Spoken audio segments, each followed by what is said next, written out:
الحمد لله نحمده ونستعينه ونستغفره ونؤمن به ونتوكل عليه ونعوذ بالله من شرور أنفسنا ومن سيئات أعمالنا من يهده الله فلا مضل له ومن يضلله فلا هادي له ونشهد أن لا إله إلا الله وحده لا شريك له ونشهد أن سيدنا وسندنا وحبيبنا محمدا عبده ورسوله أما بعد فأعوذ بالله من الشيطان الرجيم بسم الله الرحمن الرحيم من جاء بالحسنة فله عشر أمثالها وقال الله تبارك وتعالى في مقام آخر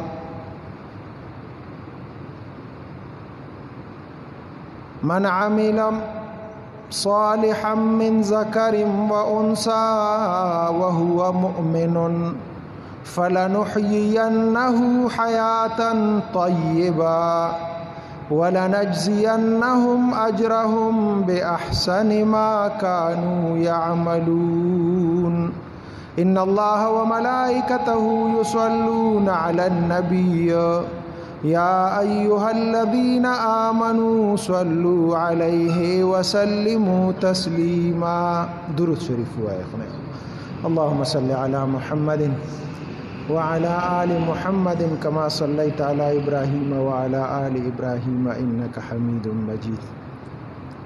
عزت مند مسلمانانو ما ستاسو دولان دے قرآن مجید یو سو الفاظ تلاوت کړل. دا الله پاک دربار کې سوال دی چې الله پاک ماته د صحیح وینا توفیق، تاسو ته د صحیح اورېدو توفیق، ماته او تاسو ته ټول انسانیت ته د عمل کولو توفیق راکړي. علماء کتابونو کې لیکلي و یو جسمانی بیماری دی او یو روحانی بیماری دی.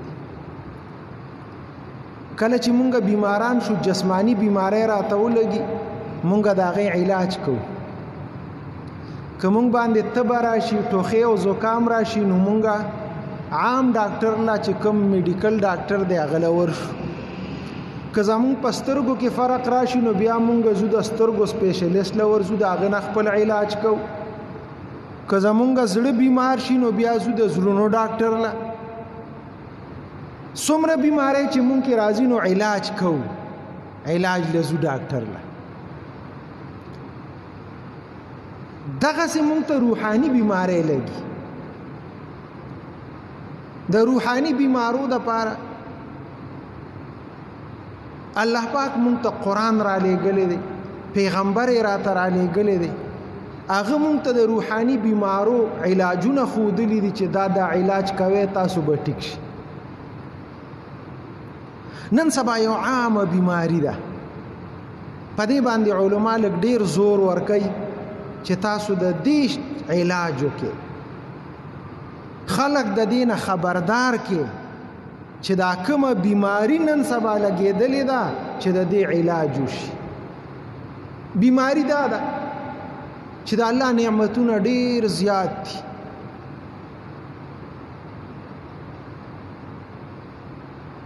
دا د الله خزانې د دې ځمکې سر له راغلي دي، دولت ښه ډېر دی. که دا نور نعمتونه وي دا بازارونه ډک پراته دي، هر څه ډیر تیر دي، باوجود د هغې نه خوشحالي نشته. مونږ ټول په جومات کې هم خفه یو، که د جومات نه بازار ته لاړو نو په بازار کې خفه یو، که کور ته لاړو نو په کور کې بیا خفګان دي. یو ځای کې خوشحالي نشته، ټول خلک یو پریشانه دي، خفه دي خلک.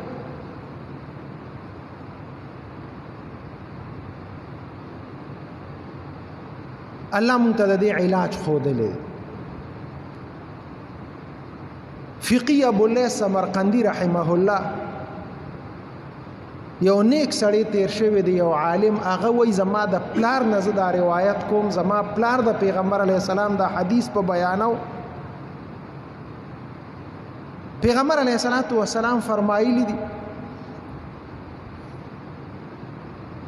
وی روزانه دنیا ته یو 15 فرشتې راځي.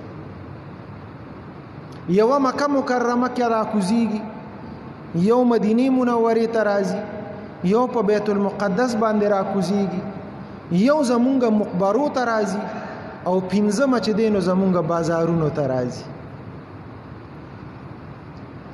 کومه فرشته چې مکه مکرمه باندې راځي او ال تنازلیږي هغه आवाज کوي، اے خلکو د الله اطاعت وکړه، د الله عبادت وکړه، او که د الله اطاعت او عبادت نه کوي د الله د رحمت نه به محروم شي. دا روزانه دا فرشته راځي او دا اعلان کوي د الله عبادت وکړه، اطاعت وکړه، او که اطاعت او عبادت نه کوي نو د الله د رحمت نه به محروم شي.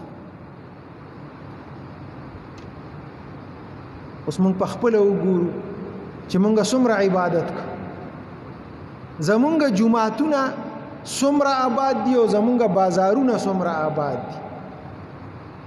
زمونږ بازارونه 24 غنټې آباد دي، کولو دي، د شپې او د ورځې. که دغه شپه کې اخره کې چته یو څه دکانونه بنديږي، خو د شپې هم زمونږ پیښور خو ټوله شپه کولو، د خاریه غونډه شپه کولو، او ورځم دغه حال. مونږه مقابله جمعتونو سره وکړو چې زمونږ جمعتونه څومره کوله وي. زمونږ دا جمعات چې اشراق شي نو زه ته تعالی واچو نبی ماسپخین له کولاو دا شپږ غنټې دا جمعات تعالی وي، او چې ماسختن مونږ شنو بیا تعالی ټوله شپه بیا تعالی. بازارونه ټوله ورځ کولاو دي، او جمعات زمونږ 12 غنټو کې تقریبا 6 غنټې هم نه دی کولاو. دغه زمونږ د عبادت حال دی. نه دغه فرشته اعلان کوي چې تاسو د الله عبادت وکړئ. عبادت څه مطلب؟ جمعتونه مباد کې 24 غنټې آباد کې، نو چې تاسو جمعتونه آبادی د الله رحمتونه به تاسو طرف ته متوجي وي. د الله رحمت پر راځي، او چې کله د الله رحمت راځي خوشاله وسره راځي. خفګان زکه دی، غم زکه دی، پریشانی زکه دی چې عبادت نشته، د الله رحمت نه مونږه محروم یو. دویمه فرشته هغه راکوزیږي مدینه منوره کې. هغه مدینه منورې والا فرشته आवाज کوي، اے مسلمانانو، اے د الله بندگانو، د پیغمبر علیه السلام سنت طریقې ځان کې راولې، ینه د پیغمبر د شفاعت نه به محروم شي. که سنت طریقې ځان کې نه راولې نو د شفاعت د پیغمبر نه به محروم شي. اوس مونږ خپل سوچو چې مونږ څومره د پیغمبر علیه السلام سنت طریقې ځان کې راوستي دي. اول د خپل بدن ته وګورو چې زما دا بدن د پیغمبر په سنت طریقو پورا دی؟ نه دی پورا. هر سړی دا وایي چې زما بدن د پیغمبر په سنت طریقو نه دی پورا. پیغمبر علیه السلام وایي وعفو اللحى، ګیره پرېږدئ. مونږ ګیره پرېږدو یا ګیره کټ کوو او یا اخراج، دا د پیغمبر د سنتو چوټ خلاف. مونږ خو خيار خلک یو، پوهې خلک یو، ولې داسې کوو؟ ولې د قیامت په ورځ به زمونږ شفاعت پیغمبر علیه السلام نه کوي؟ هغه ته به مخامخ کیږو نه؟ په حوض کوثر به سره مخامخ کیږو نه؟ څوک هم چې د پیغمبر علیه السلام د سنت طریقو خلاف کوي د پیغمبر د شفاعت نه به محروم وي. په دې باندې مونږ سوچ وکړو، فکر وکړو. دغه څه وګورئ زمونږ په کورونو کې څومره د پیغمبر سنت طریقې دي. زمونږ غم، زمونږ خادي، زمونږ بازار ته تلل، زمونږ کاروبار، زمونږ جومات ته راتلل، زما جامې اغوستل، زما جامې ایستل، زما چې دی نو خوراک سکاک، آیا دا د پیغمبر په طریقه باندې؟ نه. څوک هم چې د پیغمبر علیه السلام طریقې نه خپلوي د پیغمبر د شفاعت نه به محروم وي. بس دا فرشته روزانه اعلان کوي. که موږ دا ووایو چې په قرآن نه پیږو، په حدیث نه پیږم، پیغمبر خو پخوا تیر شوی دی، نو دا فرشته چې دا روزانه موږ ته اعلان کوي، نو دا موږ خبرداري کنه چې خبردار شي. ګوري د پیغمبر سنت طریقې جون کې راولې، د پیغمبر شفاعت نه محروم نشي. دریمه فرشته په بیت المقدس باندې راکوزیږي او د بیت المقدس والا فرشته اعلان کوي، اے مسلمانانو، اے د الله بندگانو، د حلال رزق تلاش وکړئ، حلال رزق وګټئ. که حلال رزق مو ګټو الله بم اعمال قبول کی، او که حلال رزق مخېټه کې نه وي، تاسو چې څومره اعمال کوئ هغه به خدای پاک نه قبلوي. سوچ وکړو چې زمونږه رزق څومره حلال دی، مونږه څومره کاروبارونه زمونږه پاک دي. زه په خپل حلال رزق خورم که نه خورم، زه په خپل بچو باندې حلال رزق خورم که نه خورم. بس چې دا مونږه وګورو، نو که مونږه مونږ کوو نو دا به خدای پاک ته قبول وي. وای د چا حدیث کې راځي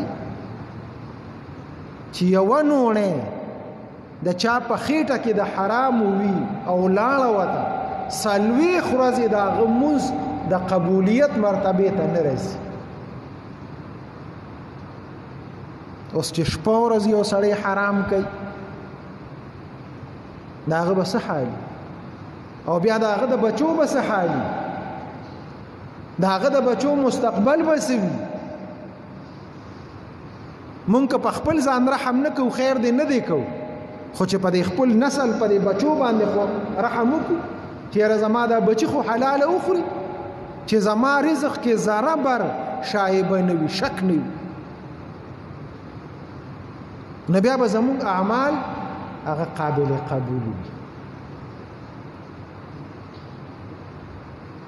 څلورمه فرشته زموږ د مقبرو ته راځي او په مقبره کې आवाज کوي، خو هغه مونږ ته نه کوي، د مړو ته کوي. مقبره کې مړي پراته دي، زمونږ د مړو ته وایي څه تمنام ده، تاسو څه تمنا ده، څه خواهشم دی، په څه خبره باندې ستاسو پښیماني ده، خپېمانه یې. نو وایي دا مړي ورته وایي چې هېڅ خفګانم نور نشته، هیڅ خپېمانتیا هم نشته، صرف په دې خبره خپېمانه یو چې زمونږ رونه په دنیا کې لګیا دي، منځونه کوي، تلاوتونه کوي، ذکرونه کوي، او مونږ د دغې نه محرومه شوي، مونږ عمل نشو کولی، په داسې یو صندوق کې راګیر شوي یو چې د عمل نه وتي یو. ځکه د عمل دپاره الله مونږ له دا میدان راکړی دی، بس مخکې میدان بیا قبر کې عمل نشته. وای دلته عمل شته، حساب نشته، الته چې دینو حساب دی او عمل به نه وي. پیغمبر علیه الصلاۃ والسلام فرمایي. نو مړي په دې باندې افسوس کوي چې یاره مونږ دنیا ته لاړې او لږ شانتي عمل مو وکړ. نو دا افسوس انسان په دې دنیا باندې کوي، الته چې لاړ شي پته به ورته ولګي چې د عمل ځای خو دنیا و، او دلته چې زما په کاریږي نو اوس په زما عمل په کاریږي، بازار به زما نه په کاریږي، کاروبار به زما نه په کاریږي، دا ښځې او بچي به زما نه په کاریږي، دا رونه دوستان یاران به زما نه په کاریږي، زما چې په دې قبر کې په کار راځي نو عمل به مې په کار راځي. نو بس دی به نور هیڅ افسوس نه کوي، خو په دقې به کوي چې زما وخت چې په دنیا کې فضول تیر شوی دی او بے عمله تیر شوی دی، دی به هغې پسې ډېر ارمان کوي. او یوه فرشته زمونږ بازارونو ته راځي، دی بازارونو کې روزانه فرشته اعلان کوي د سهار په وخت کې وی اے مسلمانانو، اے د الله بندگانو، خپل معاملات درست کې، صحیح کې. د الله عذاب تاسو ته متوجه دی. که په دې ځمکه باندې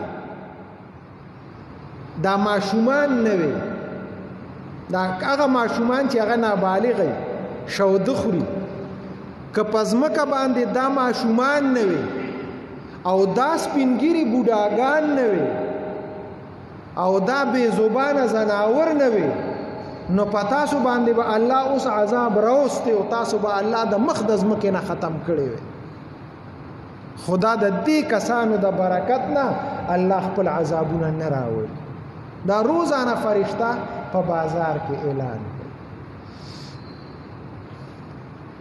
عزتمندو مونږ کې بیماری دي، دا د حرام خورې بیماری دي، د بدعمالۍ بیماری دي، د عمل نکولو بیماری دي.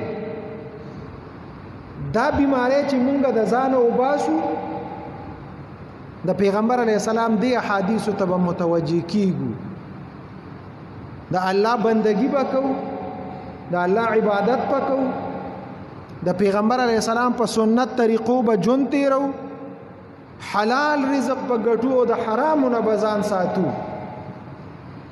که مونږ په دې خبرو په دې طریقه د خپل ځان علاج وکړو، بس دا کومې پریشانۍ چې اوس په مونږ دي او مونږ پکې گرفتار یو، دا پریشانۍ به زمونږ ختم شي. یو بزرگ تیر شوی دی، ابراهیم ادهم رحمه الله، ابراهیم ادهم رحمه الله فرمای وای زه په دې نه خوشالېږم چې زه جنت ته لاړ شم او الله را ناراض وي. ما الله جنت ته بوزي خو الله را ناراض وي. زه په دې نیم خوشاله، دا خبره زما نه ده خوښه، زما دا خوښه ده زه د جهنم ته لاړ شم خو چې الله را ناراض شي. خیر دې زه د جهنم کې چې الله راضي، الله ناراض دی، سخت ناراض دی. دا الله نعمتونه ډیر دي، الله را باندې بند کړی دي. په دې دنیا کې خوشاله ډیرې زیاتې دي، خو زمون په بدن کې او زمون په ذهنونو کې خوشاله نشته. هر سړی پریشانو کې راګیر دی، په غمونو کې را. اجتماعي توبه، الله ته توبه وباسو، استغفار وکړو، دا جمعتون آباد کو. که جمعتون آباد کړل الله به زمونږ دا پریشانې ختم کړي. او عزتمندو دا ګران کار ګورې نه دی، اسی خبرې سره کوو، تقریرونه سره کوو، خو لږ شانته د ګریوان کې سر دننه سوچ وکړو چې دا جون خو تیریږي، دا دی روان دی. را وګورئ دا ټولو ګیرې سپینې دي، په دې حاضر مجلس کې د اکثرو خلکو ګیرو کې سپین راغلي، نو جون خو ختم دی. دا د مرګ پیغام دی چې زما دا ګیره سپینه شوې ده، دا ما ته پیغام راکوي چې بس تا نور وخت ختم دی. نو ولې زه به کله سوچ کوم، زه به کله د الله بندگی کوم. دا کومې خبرې چې ما وکړې یا مونږ اورو، نو په دې به کله عمل کوم. چې زنکدن راشي، د زنکدن فرشته راله راشي، نو بیا به زه عمل کوم. بس د نن نه خپل ژوند بدل کو، کلکه مصممه اراده وکړي، د مانځه پابندي کوئ، 5 وخته مونځ، نفل مه کوئ، نورم څه مه کوئ، خو فرض مونځ هغه جمع سره کوئ، بې جمع کوئ مونځ مه، چې دا جمعه ته باد شي. د حرامو نه ځان وساتو، کوشش وکړو چې حلال رزق خپل هم خېټې ته واچو او د خپلو بچو هم خېټې ته واچو، او د پیغمبر علیه الصلاۃ والسلام سنت طریقې بس روزانه ګورو. ماله به یو کشر هلک راته، د دې ځای کې د یو علاقې و، داسې کشر هلک بس ایله بالغ شوی او دومره او دومره غم و سره، ماله به راغی ما سره به ناست و دلته ما ته به یې وي ته زما د بدن کې وګوره چې زما د بدن کې د پیغمبر علیه السلام کومه طریقه نشته، بس دا یو غم و سره، ما ته ووایه چې زه د پیغمبر هغه طریقه خپل کړم. وګوره که زما د پټکی په سنت طریقه ني، که زما د ګیره کې څه کمی وي، زما د نوکونو اغشتو کې څه کمی وي، دا به راته وي، زما د جامو کې څه کمی وي، نو ته ماته لګو وایه چې یاره زه هغه پوره کړم. تاسو یو غم به ورسره فکر به الله دې زمونږ دا غم نصیب کړي چې مونږ طریقه د پیغمبر د سنتو خلاف بس هغه د ځانه وباسو. عزتمند تقریرونو کولو ته مجد نشته او اورېدو ته مجد نشته چې دا خپل ژوند بدل کو. الله دې زمونږ د ټولو ژوند بدل کړي. الله دې مونږ ټول د پیغمبر په طریقه باندې دا زمونږ ژوند راوړي. د الله تابعداري دې الله زمونږ د ټولو نصیب کړي. دا یو سوال دی.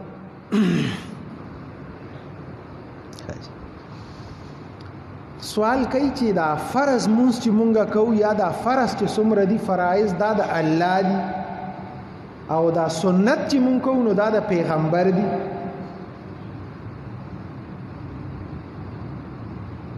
داسې نه ده. فرض هم د خدای دی او سنت هم مونږ د خدای د پاره کوو. که دا فرض مونږ کوو دا هم د الله د پاره کوو او که سنت کوو دا هم د الله د پاره کوو. عزتمند دا سنت څه شی دی؟ دا سنت چې دی سنت دی ته وایي چې پیغمبر علیه السلام په اکثر همیشوالي کړي. تاسو وګورئ موږ د ماسپښین دا سنت کوو. د ماسپښین مانځه نه مخکې 4 رکعاته سنت وکړو او وروسته ته 2 رکعاته وکړو. دا د جمعې مونځ دی.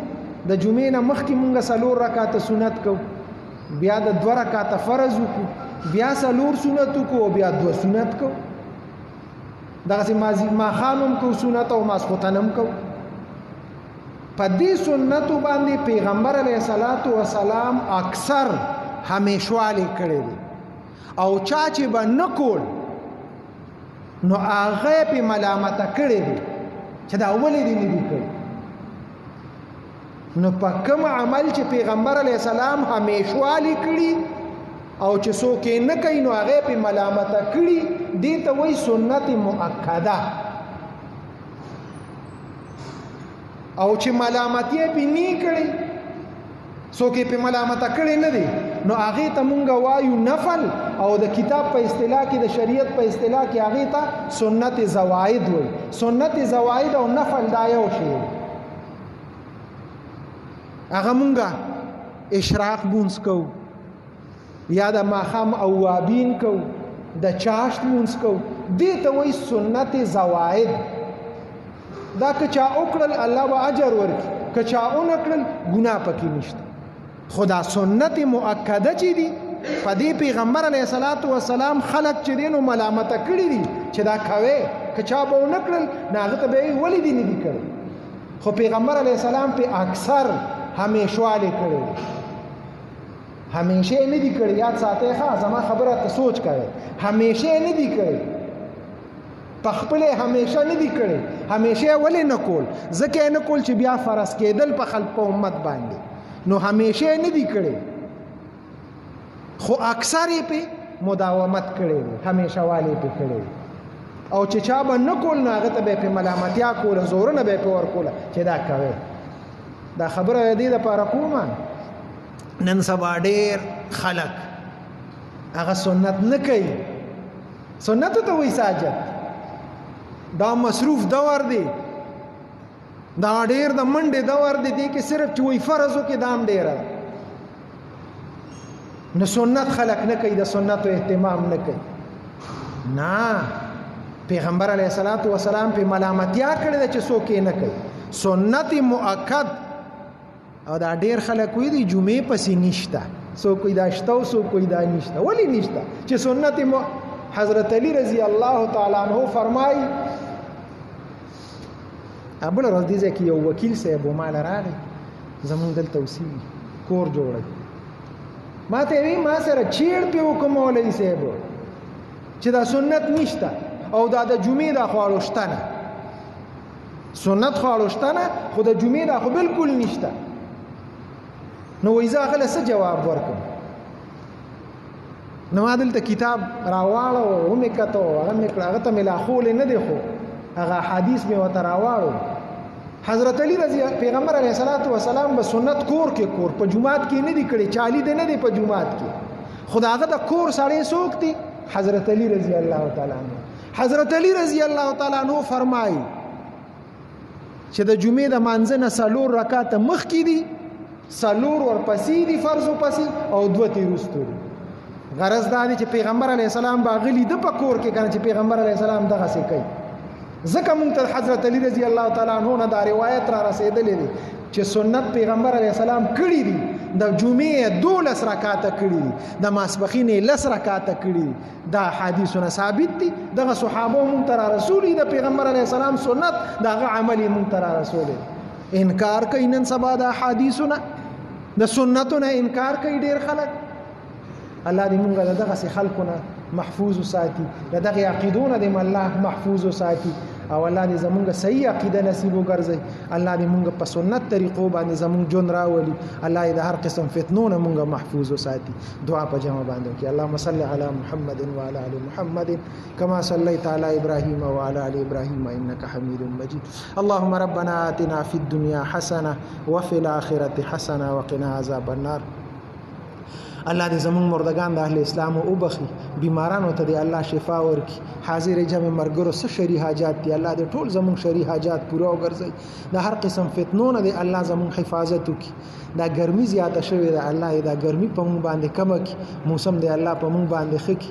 بغیر بارانه بغیر اوریځم الله یخول شي. الله دې بغیر بارانه او که باران وي زمونږ د پاره فائدہ کې الله دې باران را باندې وکي. الله دا موسم په مونږ باندې یخ کړي. د هر قسم فتنو مصیبتونو دې الله مونږ ټول په امان کې وساتي. وصلی الله تعالی علی خیر خلقه محمد و آله و اصحابه. سنت کوي خدای مبارک.